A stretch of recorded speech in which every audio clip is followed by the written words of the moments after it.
Bismillahirrahmanirrahim. Assalamualaikum warahmatullahi wabarakatuh. Hasbunallah wa ni'mal wakil, ni'mal maula wa ni'mal nasir, wala haula wala quwata illa billahil azim. Asyhadu an la ilaha illallah wa asyhadu anna Muhammadan abduhu wa rasuluh. Allahumma salli ala sayyidina Muhammadin wa ala ali sayyidina Muhammad. Sidang zuhur yang dirahmati Allah Subhanahu wa taala. Alhamdulillah, mari senantiasa kita panjatkan puji syukur kehadirat Allah Subhanahu wa taala atas limpahan kekuatan, limpahan kesehatan, limpahan keberkahan, sehingga kita bisa melaksanakan seluruh aktivitas kita baik selaku hamba Allah sekaligus sebagai makhluk ciptaan Allah yang telah ditakdirkan untuk selalu beribadah atau mengabdi kepada Allah Subhanahu wa taala. Begitu juga tidak henti-hentinya selama nafas masih berhembus dalam diri kita, selama itu pula kita terus bersalawat dan salam kepada junjungan kita Nabiullah Rasulullah Muhammad sallallahu alaihi wasallam. Rasulullah sebagai pembawa risalah rahmatan lil alamin.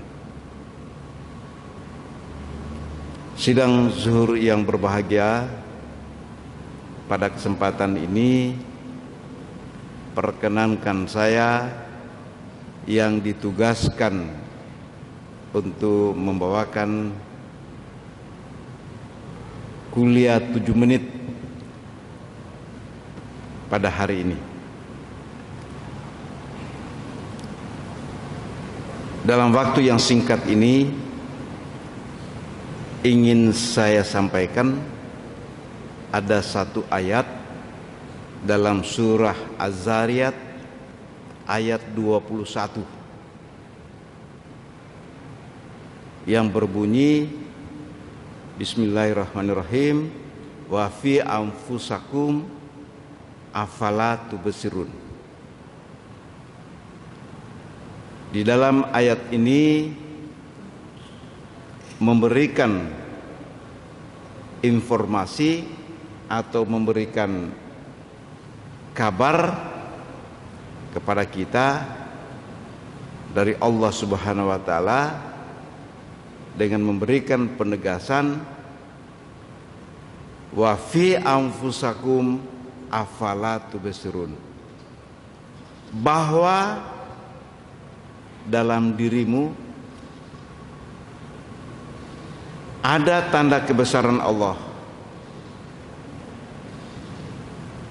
Afala tubsirun, apakah engkau tidak melihatnya? Melihat tanda-tanda kebesaran Allah di dalam diri kita, kita bisa memperluas di sekitar kita atau membaca tanda-tanda kebesaran Allah di alam semesta ini. Sungguh banyak tanda-tanda kebesaran Allah yang terus diperlihatkan. Tidak henti-hentinya Allah selalu memperlihatkan kepada kita betapa tanda-tanda kebesaran Allah itu ada. Inilah yang menjadi fenomena di alam semesta ini, menjadi gejala di alam semesta ini. Setiap saat, setiap detik Sungguh banyak tanda-tanda kebesaran Allah yang diperlihatkan kepada kita. Allah Subhanahu wa taala memberikan penekanan, wa fi anfusakum afalat tubsirun. Apakah engkau tidak melihatnya? Sebenarnya dengan ayat ini juga, ini menjadi bagi seorang peneliti itu menjadi cikal bakal bahwa seorang peneliti itu selalu dimulai dengan membaca satu gejala, membaca satu fenomena. Dengan membaca fenomena yang ada, membaca gejala yang ada, maka di situ dia akan menemukan satu problem, satu masalah.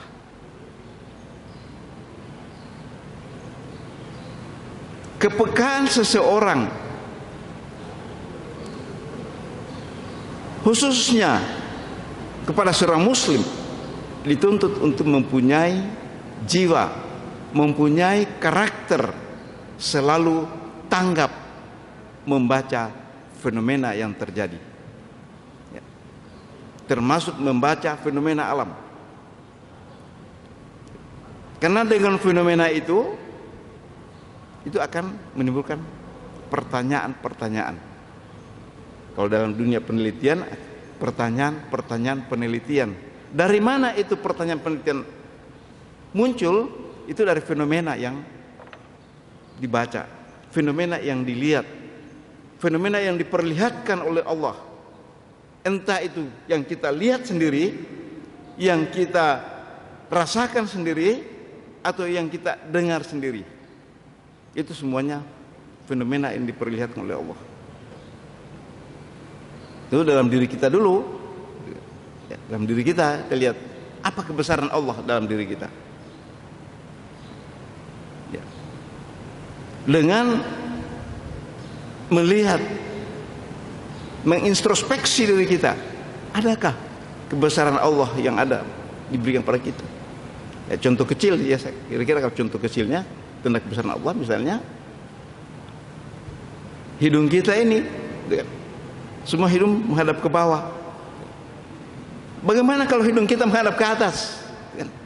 Kalau kita kehujanan, pasti tidak bisa bernapas. Ini satu contoh. Tapi ini satu tanda diberikan oleh Allah, menjadikan kita bisa berintrospeksi diri kita. Bahwa ini olehnya itu Allah Subhanahu wa taala menegaskan juga dalam surat Az-Zariyat ayat 56. Wa ma khalaqtul jinna wal insa illa liya'budun. Ya. Kita diciptakan oleh Allah, tidak ada maksud lain kecuali untuk mengabdi kepada Allah, mengabdi kepada kata Allah. Saya kembali kepada surat Az-Zariyat ayat 21 tadi. Bahwa semua yang terjadi di alam semesta itu, di alam ini, itu semua tanda-tanda kebesaran Allah. Dimanapun kita menghadap, dimanapun kita berada, entah kita berada di timur, kita berada di barat, selalu kita akan berhadapan bahwa ini ciptaan Allah. Tidak ada lain. Atau dengan kata lain, dimanapun kita menghadap timur, menghadap barat, selalu akan berhadapan, selalu kita akan melihat di sana wajah Allah.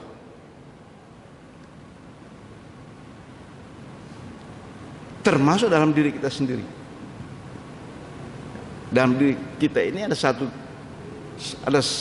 satu hal yang menjadikan kita, termasuk saya, bisa berdiri di tempat ini.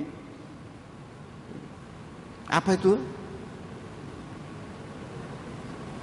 Adalah yang keluar masuk, ruh, ya. Tanpa ruh itu, ya, kita tidak bisa hidup.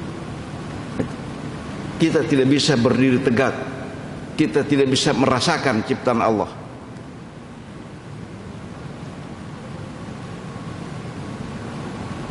Di mana ruh itu berada, gitu kan? Dari mana ruh itu? Kalau dalam satu bacaan yang saya baca, bahwa ruh itu langsung diberikan oleh Allah kepada manusia, tidak melalui perantara.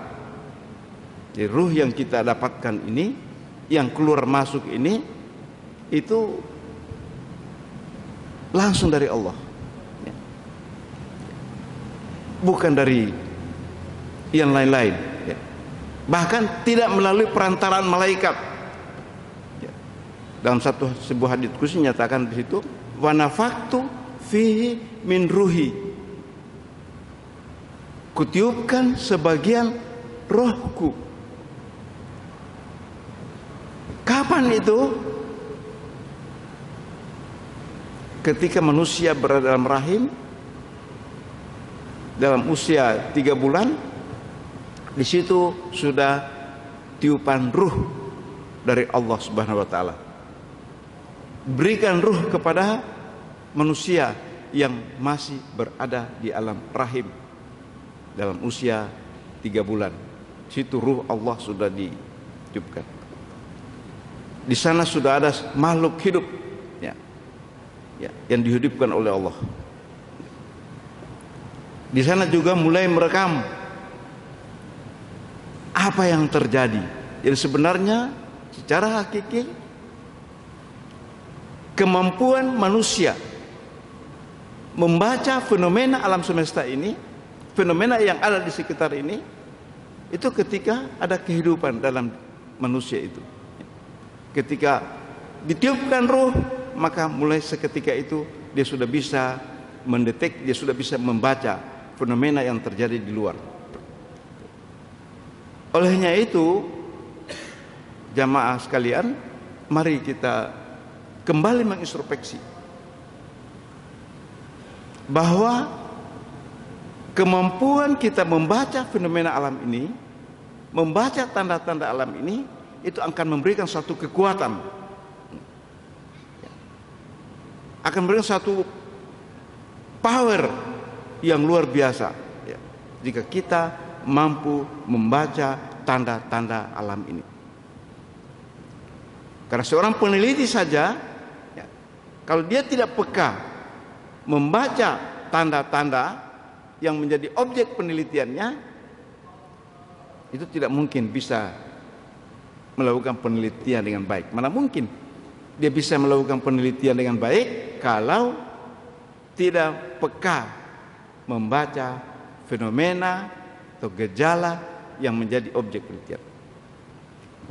Ini dari Al-Quran sudah menegaskan, dalam surat Az-Zariyat ayat 21. Wa fi anfusakum afala tubsirun, bahwa sesungguhnya yang terjadi di sekitar kita, yang terjadi pada diri kita, yang ada pada diri kita, itu adalah satu tanda-tanda kebesaran Allah yang menuntut kemampuan kita untuk memberikan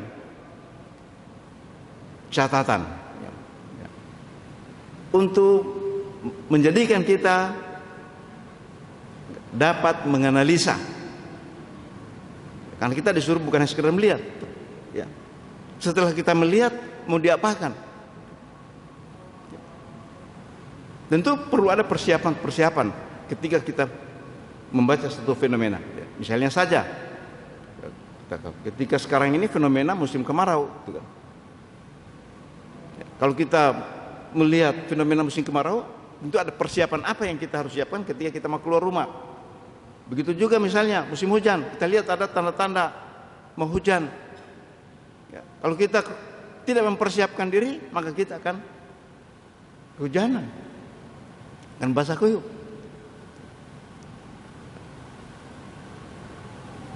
Tapi kemungkinan dari fenomena yang kita lihat, fenomena yang kita rasakan, itu akan menjadi satu kenyataan yang tidak sesuai dengan fenomena itu. tadi gejalanya seperti ini, gejalanya mau hujan atau gejalanya panas, kok tiba-tiba hujan, gitu kan? Nah, berarti ada masalah, ada apa? Gitu kan? Begitu juga tanda-tanda alam yang lain yang selalu diperlihatkan kepada kita, dan semuanya itu akan selalu menjadikan pelajaran bagi kita semua. Satu contoh lagi yang baru kita lalui, misalnya saja baru-baru ini perayaan Idul Adha jadi pro kontra, pro kontra semua. Ada yang 10 Zulhijjah jatuh pada tanggal berapa? Beda tanggalnya lah, saya lupa tanggal berapa kemarin itu. Tapi jelas ada 2 hari kita merayakan atau kita melaksanakan Idul Adha di Indonesia ini, di Indonesia. Tapi di sisi lain ada yang berpendapat fenomena yang bisa kita gunakan untuk menetapkan